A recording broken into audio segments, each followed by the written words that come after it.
Bismillah walhamdulillah wassalatu wassalamu ala rasulillah Sayyidina wa maulana Muhammad ibn Abdillah wa ala alihi wa sahbihi wa mawalah amma ba'd.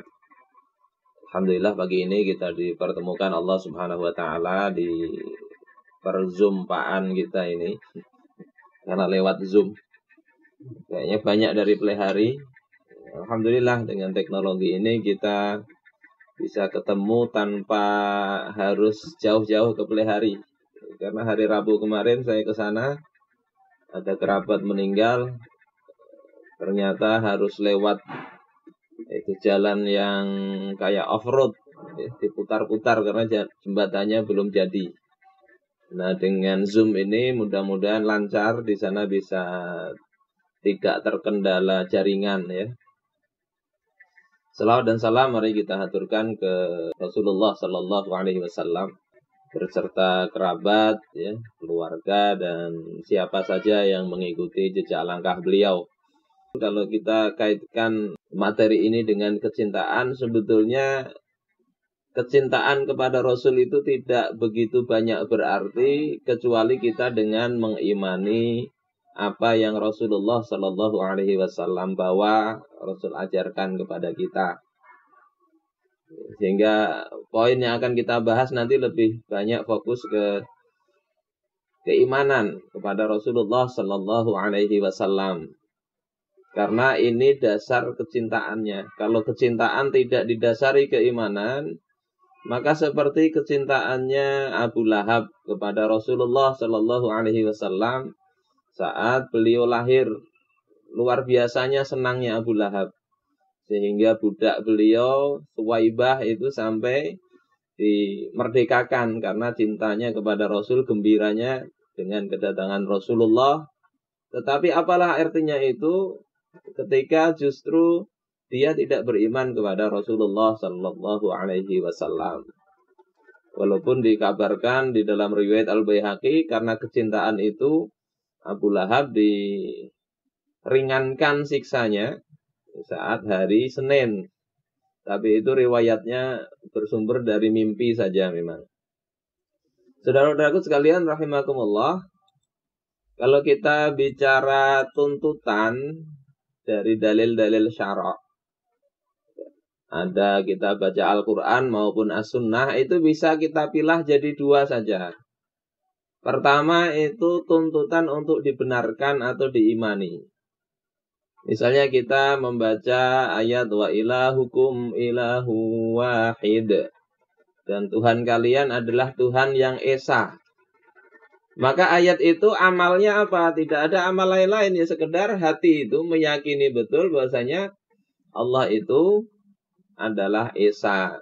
Tidak ada anak, tidak ada ibu, tidak ada bapak, tidak ada saudara. Itu bagian pertama. Membahas misalnya cerita Bani Israel, ada Nabi Musa, ada Fir'aun. Itu tujuannya untuk dibenarkan. Untuk dibenarkan. Kemudian diambil ibrah tentunya. Kemudian ada di dalam Al-Quran maupun As-Sunnah itu seruan atau tuntutannya adalah untuk diamalkan. Jadi terkait dengan amal. Misalnya kita membaca ayat wa halallahu al-bai'a wa harramar riba. Allah telah menghalalkan jual beli, mengharamkan riba. Maka ayat ini tujuannya bukan sekedar dibenarkan saja, tapi ada tujuan untuk diamalkan, yakni jual beli itu boleh, riba itu haram, sehingga maksud diamalkan ini adalah kalau terkait riba ya ditinggalkan. Misalnya wala taqrabuz zina, maka mendekati zina itu termasuk ya, ayat tadi itu termasuk bagian yang kedua ini. Hal yang harus kaitannya dengan amal. Nah, yang kaitannya dengan dibenarkan ini atau diimani ini nanti pembahasan akidah. Sebutannya itu akidah. Kalau Al-Quran menyebut akidah itu dengan kata-kata iman. Nah, kalau yang untuk diamalkan ini syariah, pembahasan syariah. Al-Quran menyebutnya dengan amal soleh. Gitu. Jadi iman dan amal soleh. Nah, hukumnya apa nanti bisa kita lihat. Kalau akidah ini pembahasannya nanti ada mukmin, ada kafir.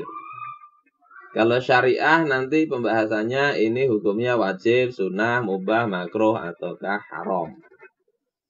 Jadi inilah sebetulnya yang kita dapati dalam dalil-dalil syariat, baik itu Al-Quran maupun As-Sunnah. Saudara-saudaraku sekalian, rahimakumullah. Terus kalau bicara akidah, ini ada dua hal sebetulnya yang perlu kita pahami bersama. Pertama, akidah dari sisi konsep. Yang itu kita pelajari, kalau dulu di kampung kita belajar sifat 20, sifat wajib, sifat mustahil, kemudian sifat jaiznya Allah dan sebagainya. Itu konsep.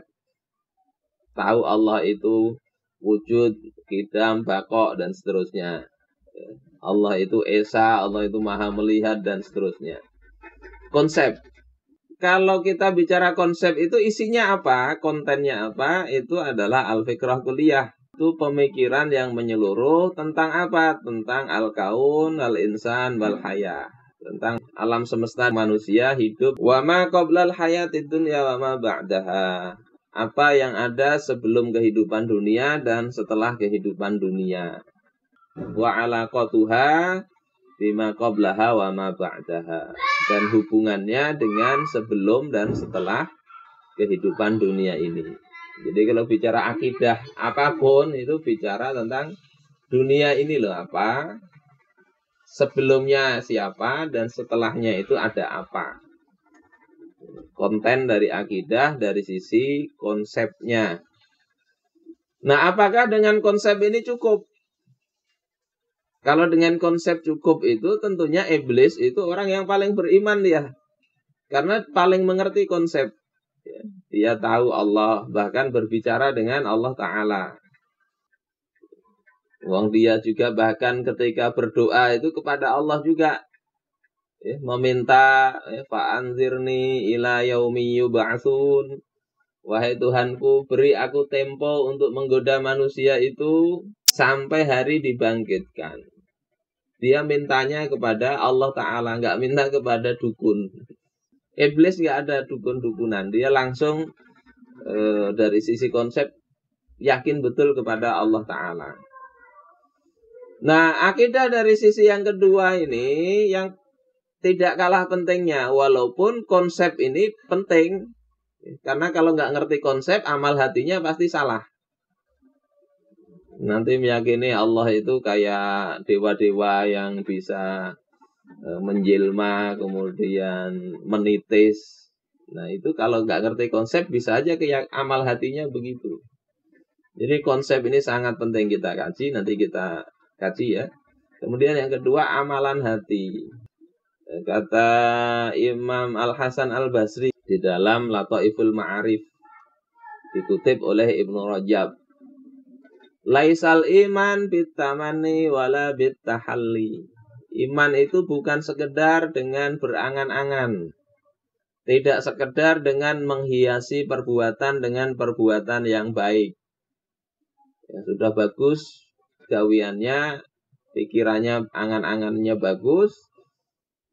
Tidak cukup itu. Walakinnahu bima wuqira fis sudur.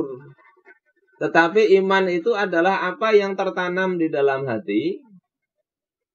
Wasaddaqathul a'mal.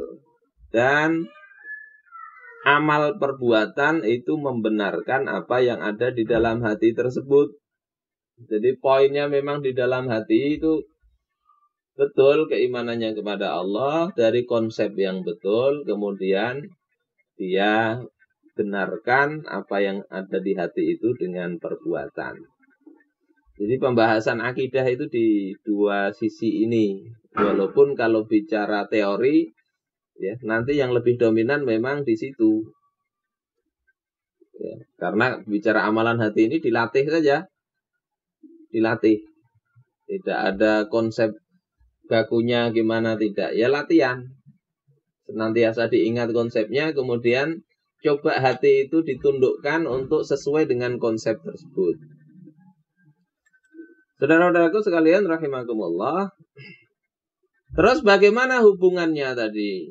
Hubungan yang pertama ini. Nah, ada akidah, ada syariah dan seterusnya ini. Ini diungkapkan oleh Syekh Hasyim Asy'ari. Ini sebetulnya juga ada di penjelasan Ihya Ulumuddin, ya. Kata beliau, at-tauhid yujibul iman. Tauhid itu mengharuskan adanya iman. Nggak bisa saya itu mengesahkan Tuhan, ketuhanan yang Maha Esa. Percaya betul dengan itu, tapi nggak beriman kepada Allah. Dusta itu, dusta. Faman la imana lahu la tauhidalah. Orang yang nggak beriman nggak ada tauhidnya. Wal iman yujibus syariah. Iman itu mengharuskan adanya syariat. Orang beriman nggak mau syariatnya Allah Ta'ala, itu dusta juga. Yang kata Allah, fala wa rabbika la yu'minun hatta yuhakimuka fima syajara bainahum ila akhiril ayat. Mereka itu pada hakikatnya nggak beriman hingga menjadikan engkau sebagai pemutus perkara antara mereka, yakni engkau Muhammad, ya. Jadi iman itu mengharuskan adanya syariat. Famalla syari'ata lahu la imanalah wala tauhidalah. Siapa yang nggak ada ngikuti syariat, maka pada hakikatnya nggak beriman dan nggak ada tauhid. Nanti ini, yang penting itu tauhid dulu, akidah dulu. Akhirnya hukum-hukum syariat, khilafah bahkan juga misalnya itu dianggap nggak begitu penting. Padahal itu adalah salah satu konsekuensinya, konsekuensi dari akidah, ya. Wa syari'atu jibul adab. Syariat itu mengharuskan adanya adab. Famalla adabalahu la syari'atalah. Maka yang nggak ada adabnya, maka nggak ada syariatnya dia itu.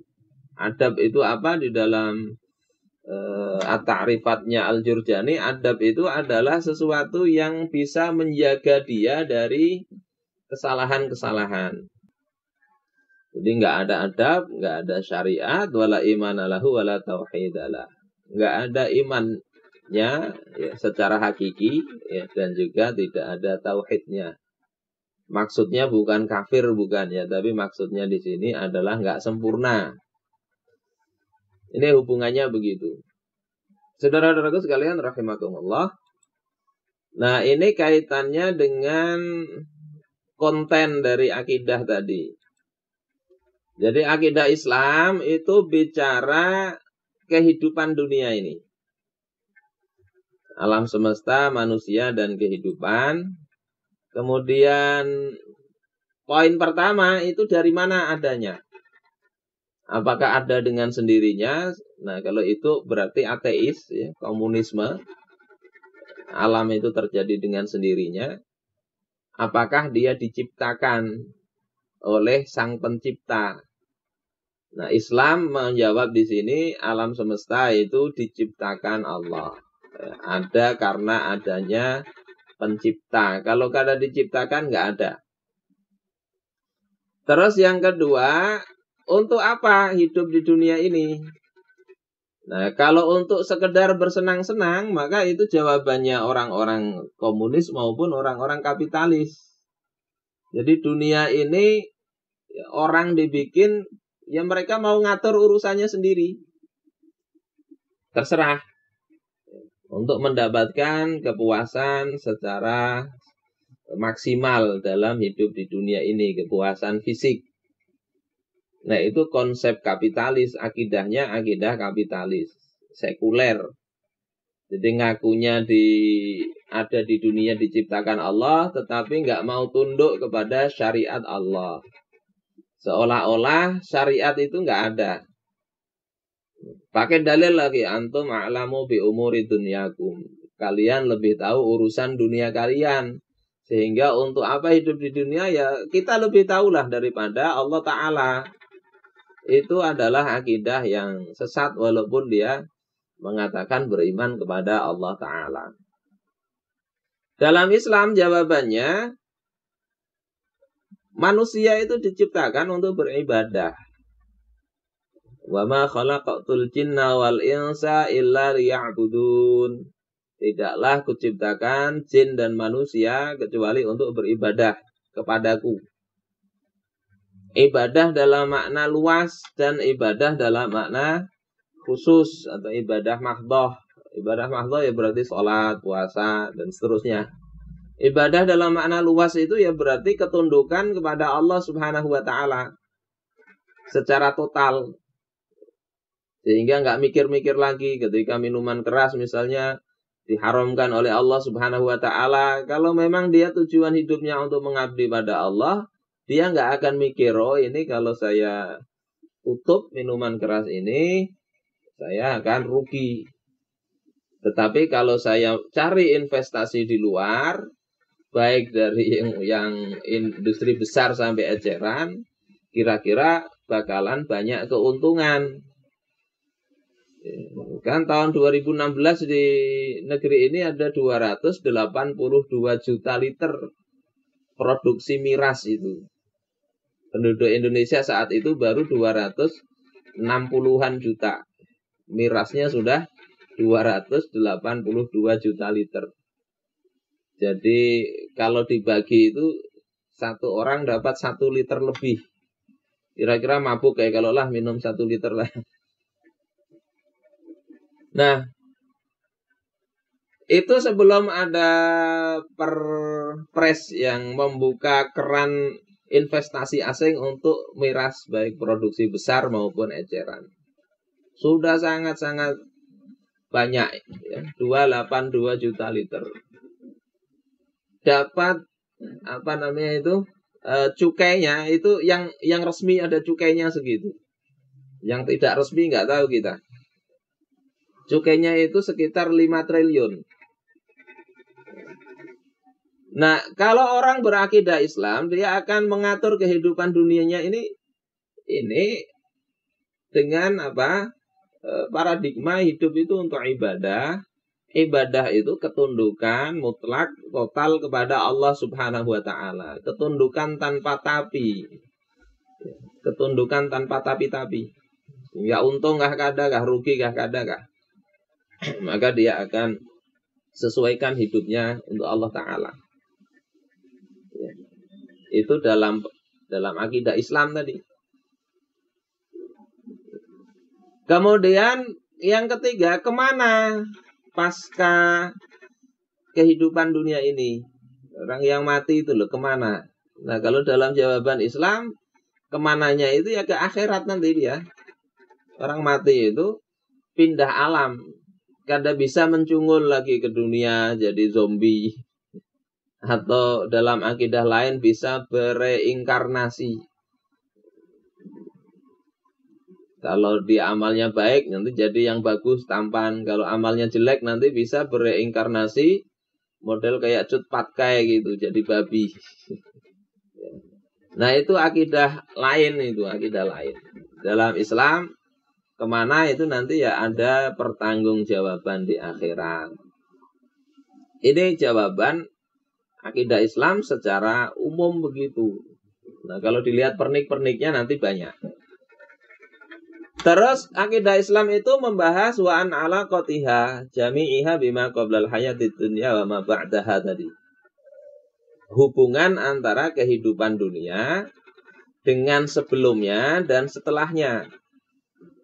Nah hubungannya kehidupan dunia dengan sebelumnya itu adalah bahwasanya kehidupan dunia itu Allah ciptakan untuk terikat kepada perintah dan larangan Allah Ta'ala. Di dalam Al-Quran Allah katakan, Inna khalaqnal insana min nutfatin amsyajin nabtali faja'alnahu sami'an basira. Sesungguhnya kami ciptakan manusia itu dari nutfah, dari sperma. Untuk apa kata Allah? Nabtalihi, untuk kami uji dia. Jadi akan diuji. Faja'alnahu sami'an basira. Maka kami jadikan manusia itu mendengar dan melihat. Itu konsep hubungan kehidupan dunia dengan sebelumnya. Bukan sia-sia, tapi akan ada ujian di dunia ini. Apakah jawabannya benar ataukah tidak?